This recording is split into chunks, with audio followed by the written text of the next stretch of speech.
다음 주에는 특송이 있습니다.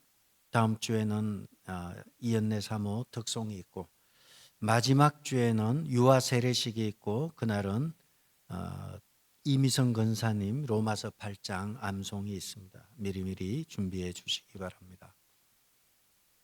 오늘 로마서 8장 여러분이 익히 잘 알고 있고 정교인이 작년에 암송했던 로마서 8장의 26절에서 30절까지 말씀을 봅니다. 이것은 이미 말씀드린 대로 성경 통독반에서 로마서를 지금 하고 있습니다. 오늘 우리가 보고 있는 이 말씀은 26절, 27절에서는 성령의 도우심이 나오고 28절에서 30절까지는 하나님의 영원한 구원 계획이 나옵니다. 두 가지가 나옵니다. 성령과 그리고 하나님의 주권적인 구원 계획, 그리고 성령과 하나님의 주권 계획이 우리와 관계가 없다면 아무런 의미가 없어요. 성경도 필요 없고 성령도 하나님도 다 필요 없잖아요. 우리가 없는데. 그렇기 때문에 오늘 내용은 성령의 도우심과 하나님의 주권적인 계획, 그리고 이런 우리라는 이세 그 주제가 있습니다. 먼저는 26절을 보시면 이와 같이 성령도 우리의 연약함을 도우시나니 우리는 마땅히 기도할 바를 알지 못하나 오직 성령이 말할 수 없는 탄식으로 우리를 위해 친히 간구하시느니라. 성령이 우리의 연약함을 도우신다 이렇게 나오는데, 우리의 연약함이 무엇인가요? 성경 본문에서 보면 우리의 연약함이 무엇인가요? 성령도 우리의 연약함을 도우시는데 우리의 연약함이 무엇이라고 나와 있죠? 뭘 기도해야 될지 모른다는 거예요. 그것이 우리의 연약함이에요. 하나님과 우리는 아담의 범죄로 인해서 본질상 원수가 되었고, 우리는 하나님의 마음을 알지 못하고 기도를 해도 하나님의 마음에 맞는 기도가 아니라 내가 맞는 기도를 하게 되죠. 그래서 이와 같이 성령이 우리의 연약함을 도우시는데 그 연약함은 무엇을 기도해야 될지 알지 못한다는 거예요. 인간의 모습이 무엇을 기도해야 될지조차도 모른 채 살아가는 우리에게 오직 성령이 말할 수 없는 탄식으로 우리를 위해서 친히 간구하신다. 성령이 탄식하고 계신다는 거예요. 성령은 인격적인 분이에요. 어떠한 능력이나 이걸 추구하는 게 아니라 굉장히 인격적인 분으로서 그분을 환영하고 모셔드리며 그분이 우리 안에서 탄식하고 계시는 거예요. 무엇을 기도해야 될지도 모르는 거죠. 그래서 우리의 연약함이라는 것은 기도할 내용을 모른다는 거예요. 그래서 성령이 우리를 위해 친히 간구하신다. 그리고 27절에도 보시면요, 마음을 살피시는 이가 성령의 생각을 아시나니 이는 성령이 하나님의 뜻대로 성도를 위하여 간구하신다. 26절에서는 우리를 위해서 친히 간구하시고 27절에서는 성도를 위하여, 그 똑같죠. 우리나 성도나 우리를 성도를 위하여 간구하신다. 그러므로 두 절의 공통점은 성령께서 존재하는 목적은 우리이고 성도예요. 그래서 성령은 우리를 떼어놓고 생각할 수가 없어요. 그래서 하나님을 사랑하는 자, 곧 그 뜻대로 부르심을 입은 자들은 우리이고 성도들입니다. 그래서 우리를 위해서 성령께서는 존재하시고 돕는다는 것입니다. 성령의 도우시는 방법은 연약함을 돕는데, 연약함이란 기도입니다. 기도가 왜 연약함일까요? 기도가 막히면 하나님과 단절이 되기 때문에 그래요. 인간의 가장 큰 저주는 하나님과의 관계가 끊어지는 것입니다. 사는데 지장이 없고 모든 일에 풍족하지만 영혼이 너무 피폐하고 메말라 버려서 하루하루 사는 것이 지옥인 사람이 있습니다.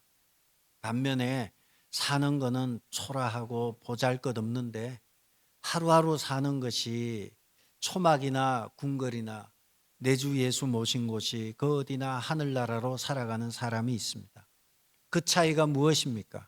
그것은 기도가 막혀 있는가, 기도가 뚫려 있는가, 그 차이입니다. 우리의 연약함이라는 것은 기도가 막힐 때 괴로운 거예요. 기도가 막히기 시작하면 답답함을 느끼게 됩니다. 기도가 막혀서 하나님의 응답을 받지 못하는, 우리는 성경의 엘리 제사장을 알 수 있습니다. 엘리 제사장은 성경을 알고 제사장으로서 종교적인 지도자로 살아왔지만 그는 사무엘이 들었던 하나님의 음성을 듣지 못했습니다. 그래도 내가 제사장이고 종교 지도자이고 한때는 나도 하나님의 음성을 들었었는데 이제는 하나님의 음성이 들리지 않아요. 그래서 사무엘에게 사무엘아 사무엘아 불렀을 때, 사무엘이 찾아왔을 때 그가 알았던 것은 비참한 거예요. 제가 생각하긴 그렇다 이 말이에요. 비참함을 깨달은 거예요. 왜냐하면 내게는 더 이상 음성이 들리지 않는구나. 내게는 하나님의 음성이 막혀버렸구나. 저 어린아이 사무엘에게는 하나님의 음성이 들리기 시작을 했고요. 엘리 제사장은 그때부터는 쇠퇴의 길로 빠져듭니다. 여러분, 제가 사무엘서를 말씀하면서 사무엘서의 가장 중요한 문학적인 기교는 대조예요. 사무엘은 성장하고 있고요. 엘리 제사장은 쇠락하고 있고요. 사울은 쇠락하고 있고요. 다윗은 성장하고 있고요. 이 대조법을 통해서 하나님은 누구를 쓰시는가? 하나님 앞에 무릎 꿇는 사람을 쓰신다는 거죠. 그런 면에서 엘리 제사장은 서서히 하나님의 음성이 끊어진 저주의 길로 가는 거예요. 여러분, 하나님과 관계가 단절된 것은 가장 큰 저주이고, 엘리 제사장은 결국 홈리와 비느하스라는 두 아들이 전쟁터에서 죽어버리고 그때에 며느리가 아이를 출산하게 되죠. 그 아이의 이름이 이가봇이에요. 하나님의 영광이 떠났다. 두 아들이 죽어버리고 손주를 출산했는데 그 손주의 이름이 이가봇, 하나님의 영광이 떠났다. 그렇게 놓고 보면 인간의 가장 큰 저주는 하나님과 단절되는 것입니다. 그리고 그 단절됨이 오늘 성경에서는 우리의 연약함을 도우시는데, 우리의 연약함은 마땅히 기도할 바를 알지 못했던, 기도가 막혀버리는 것이 가장 큰 우리의 약점이에요. 그러므로 우리는 성령은 우리의 기도를 돕는 분이에요. 26절을 다시 보면 우리의 연약함을 도우시는데 그 연약함은 기도예요. 그러므로 성령은 우리의 기도를 도우시는데 우리를 위해서 친히 간구하신다. 주님은 우리를 돕는 분이에요. 돕기 때문에 성령을 우리는 헬프라고도 부르고요, 보혜사라고도 부르고요, 변호사라고도 부르고요, 위로자라고도 부릅니다. 원문은 파라클레토스예요. 성령은 파라는 무엇인가 하면 주변에 있는 거예요. 주변에 있는 것이 파라예요. 파라마운트는 산 주위에 영화 제목 보면, 영화 회사 보면 산에 별이 쭉 주변에 있죠. 파라마운트예요. 파라클레토스, 옆에서 돕는 분이에요. 헬프예요. 그리고 성령께서는 우리를 변호해 주시고 위로해 주시는 분이에요. 그래서 우리가 마땅히 기도할 바를 알지 못해서 무엇을 기도해야 될지 알지 못할 때 성령이 말할 수 없는 탄식으로 우리 옆에서 기도를 친히 간구하시고 돕는 것입니다. 그것이 성령의 일이에요. 성령께서 우리와의 관계 속에서는 우리를 돕는 분이고, 또 성령께서 예수님과의 관계 속에서는 그가 나를 정언할 것이다. 성령께서는 예수를 정언하는 사명이 있고요. 그리고 예수를 정언하는 것을 우리에게는 바로 우리를 돕는 거예요. 그리고 우리가 깨닫지 못하는 것을 깨닫게 하고 하나님의 뜻대로 성도를 위해서 간구하시는 분이 성령 하나님이십니다. 도표를 하나 보시면요, 우리가 요한복음 15장을 보았습니다. 도표에 보면 성령의 명칭 적혀 있는데 잘 안 보이시겠지만요, 성령께서 하시는 일 두 번째 보시면 성령과 예수, 그가 나를 정언하실 것이다. 성령께서는 궁극적으로 예수 그리스도를 증거하시는 분이시고요, 성령과 우리와의 관계에 대해서 요한복음에서 요한은 무엇이라 말했습니까? 또 다른 보혜사를 주는데 그 보혜사는 영원토록 너희와 함께 있을 것이다. Be with you. 너희와 함께 영원토록 계시는 분이 성령이시고요, 14장 17절에 그는 너희와 함께 거하신다. 그 함께 dwell이라는 단어를 쓰는 거예요. 함께 내주하시고 거주하시는 거죠. 함께 매일매일마다 살아가시는 거예요. Lives with you. 여러분과 함께 살아가시고 너희 속에 계신다는 거예요. Be in you, be with you. 너희와 함께 하시고 너희 속에 계시겠다는 거예요. 그리고 그 성령께서는 바울에 의하면 로마서 8장 26절에 바울의 본 성령은 우리의 연약함을 도우시는데 그는 우리를 위해서 친히 간구하신다.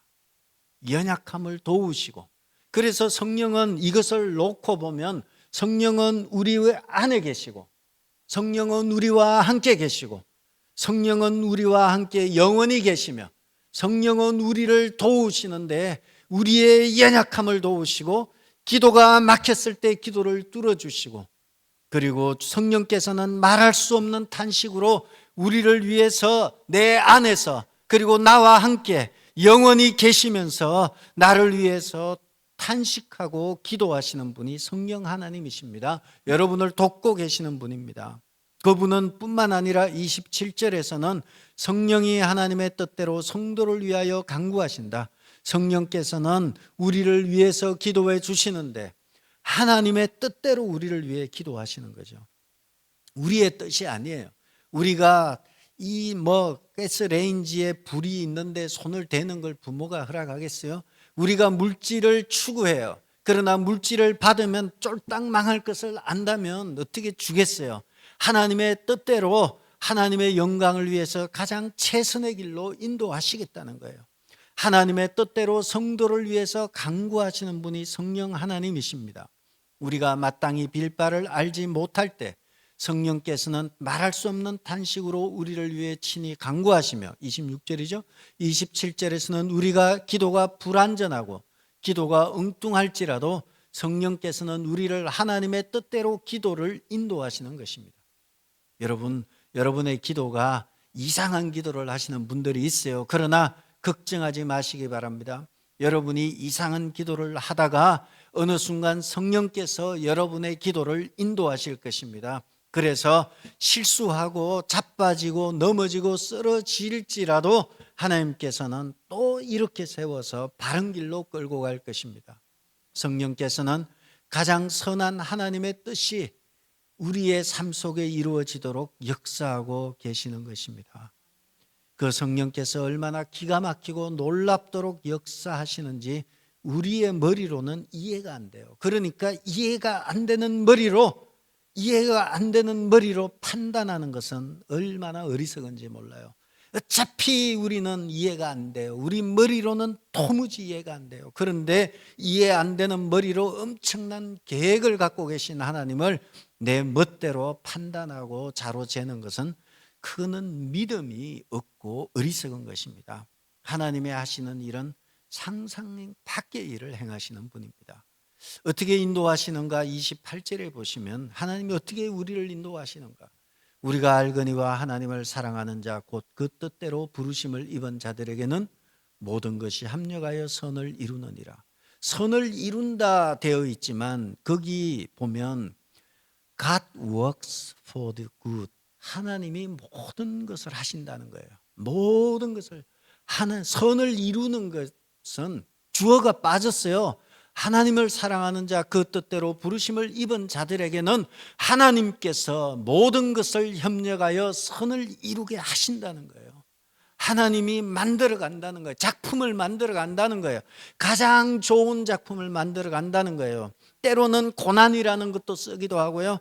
때로는 질병도 쓰기도 하고요. 때로는 경제적인 어려움도 써서 막 쓴 얼마나 고통스러운지 몰라요.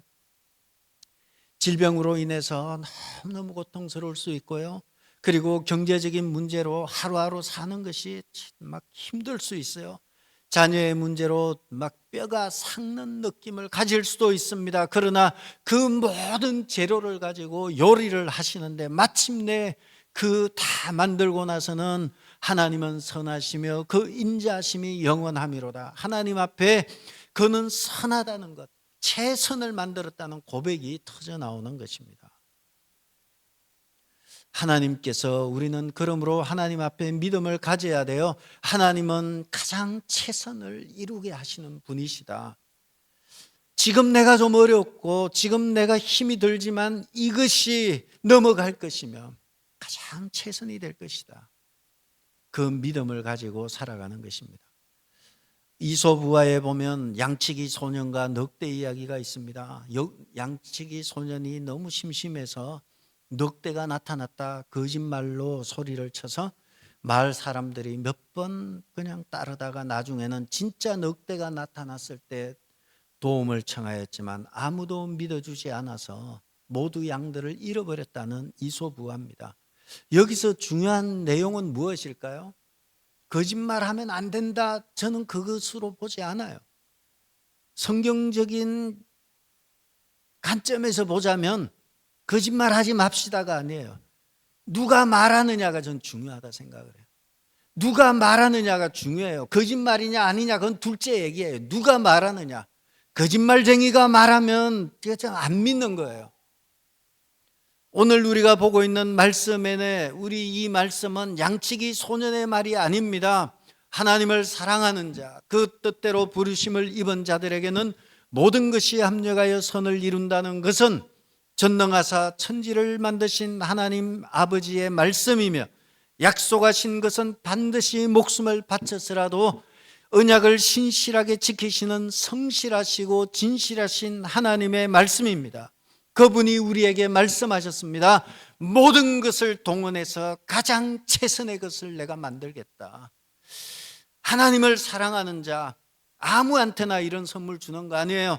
하나님을 사랑하고 그 뜻대로 부르심을 입은 자들에게는 내가 가장 최선의 것을 만들어 주겠다는 거예요.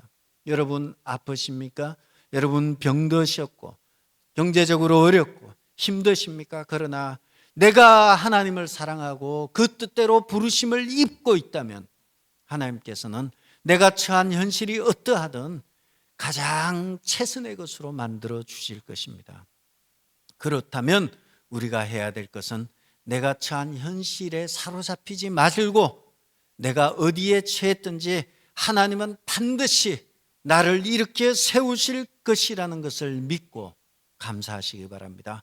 이래도 감사하고 저래도 감사하는 거예요. 왜냐하면 지금은 과정 중에 있고 마침내 가장 최선으로 만드실 것을 믿기 때문에, 이 말을 하신 분은 양치기 소년이 아니기 때문에, 이 말을 하신 분은 하나님 아버지시기 때문에 저는 양치기 소년보다 하나님의 말씀을 믿습니다. 하나님은 반드시 하나님을 사랑하는 자에게 모든 것을 합력하여 선을 이루신다고 약속하셨기 때문에 저는 그 약속을 믿습니다.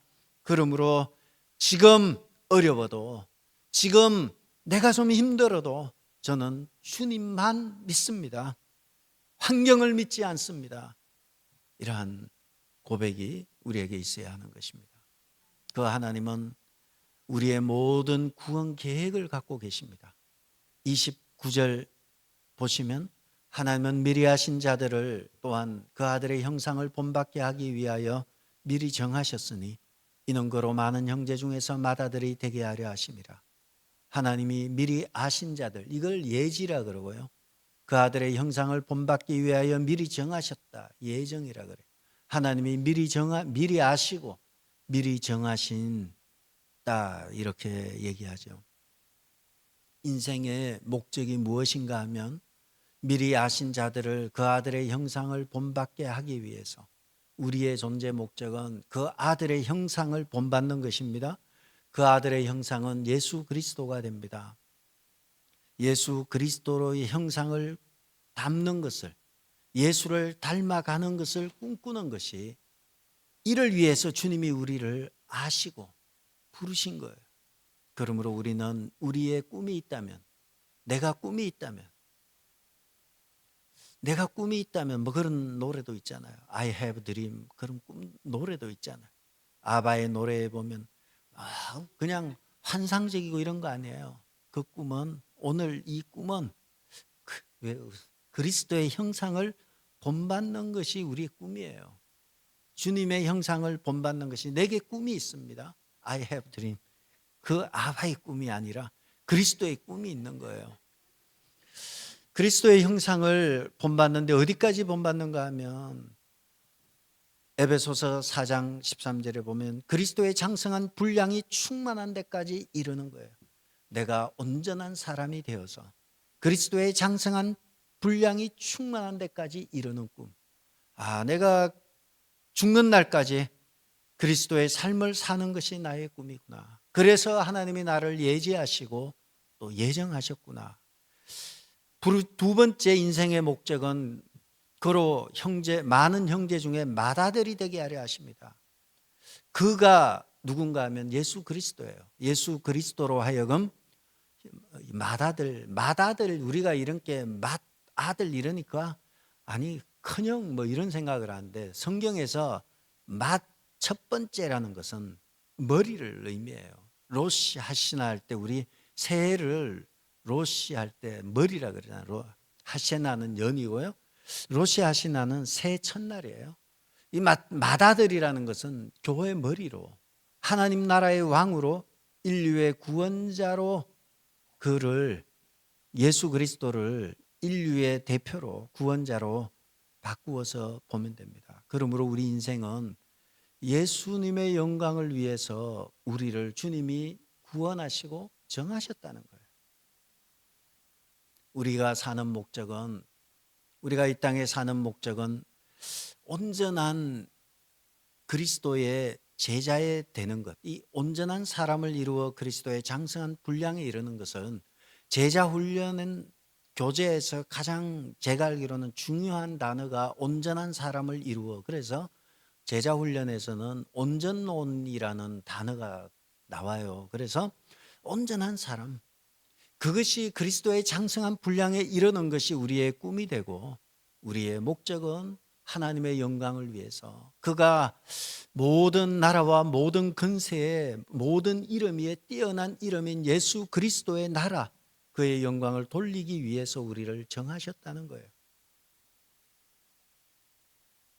그래서 우리가 조금은 험난한 고난을 주님께서 사용하기도 하고, 우리를 절망으로 인도하시기도 하고, 우리를 험난한 광야의 여정을 인도하시기도 합니다.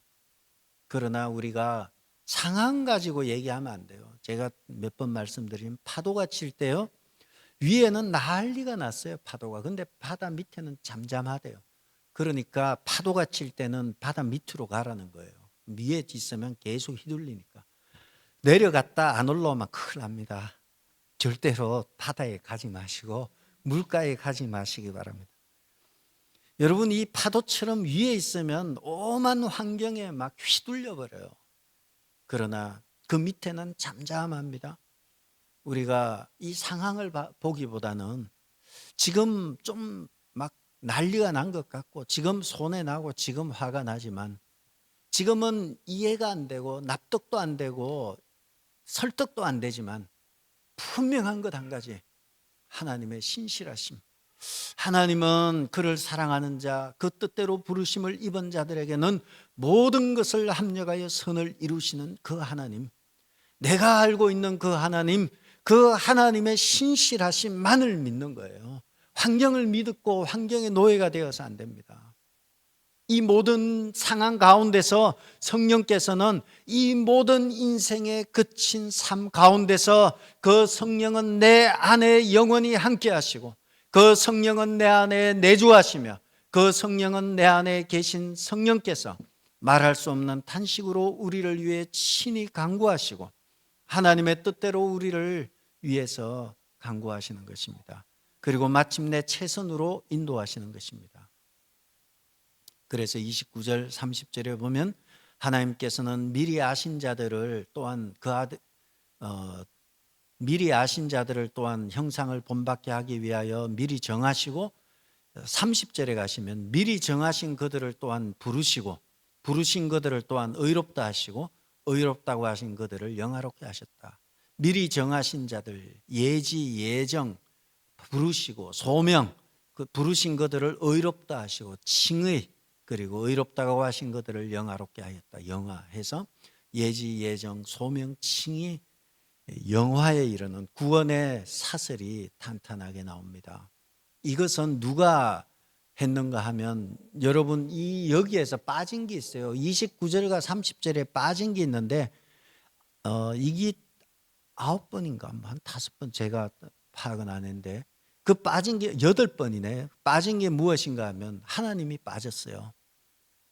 하나님이 빠지니까 이게 좀 헷갈리는 거예요. 제가 하나님을 넣고 한번 해볼게요. 하나님이 미리 정하신, 미리 아신 자들, 29절입니다. 하나님이 미리 아신 자들을 또한 그 아들의 형상을 본받기 위하여 하나님이 미리 정하셨으니 이는 그로 많은 형제 중에서 맏아들이 되게 하려 하심이라. 또 하나님이 미리 정하신 그들을 또한 하나님이 부르시고, 하나님이 부르신 그들을 또한 하나님이 의롭다 하시고, 하나님이 의롭다 하신 그들을 또한 하나님이 영화롭게 하셨다. 하나님이 주어예요. 우리의 구원은 우리의 행위나 우리의 능력에 달린 것이 아니라 구원의 시작부터 끝까지 신실하신 전적인 하나님의 주권적인 은혜와 능력이고, 이 구원의 과정 속에서 성령은 우리와 함께 하시고 내주하시면서 우리를, 하나님이 이루신 구원을 우리 안에 실행해 가시는 분이 성령 하나님이십니다. 그래서 성령은 우리의 구원과 밀접하게 함께 가고 죽을 때까지 가는 거예요.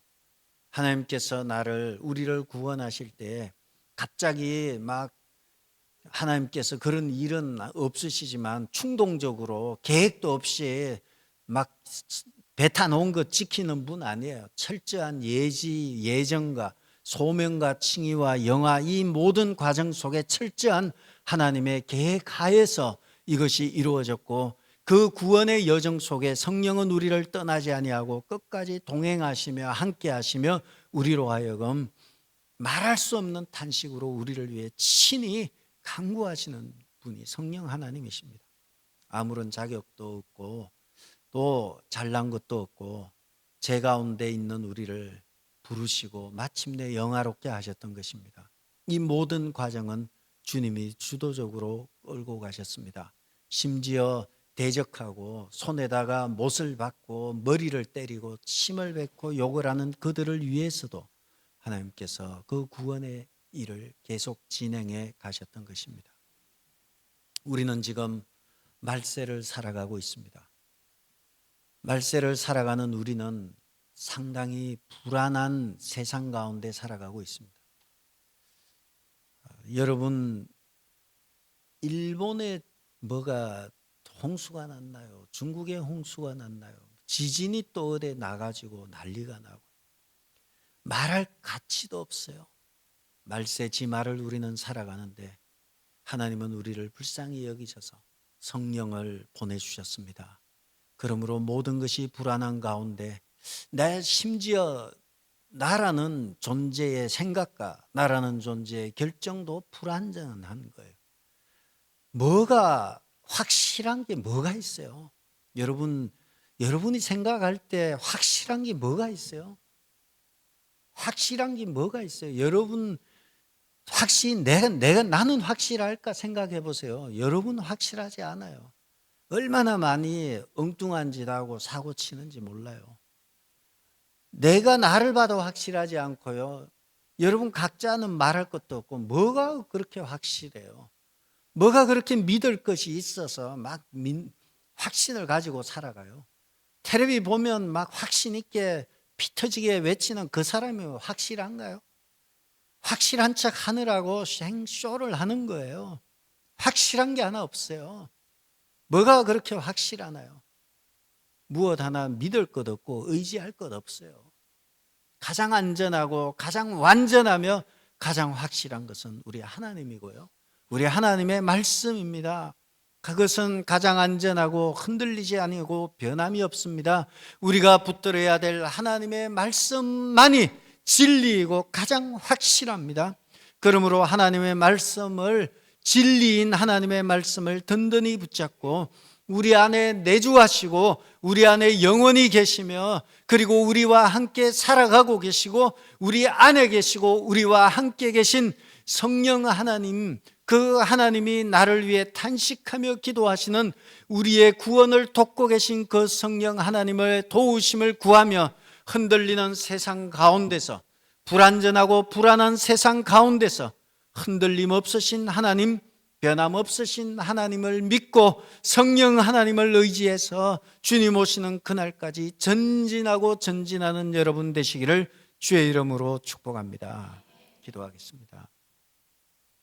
아버지 하나님, 믿어야 할 것 믿게 하시고 의지해야 될 것 의지하게 도와주옵소서. 흔들리는 세상, 변화가 극심한 세상 가운데서 변함없는 주님의 말씀 믿고 성령이 내 안에서 탄식하며 내게 말씀하실 때 순종으로 응답하며 하나님 든든히 붙들고 주님 오시는 그날까지 승리하며 살아가는 저희들 되게 도와주옵소서. 예수님의 이름으로 기도드렸습니다. 아멘.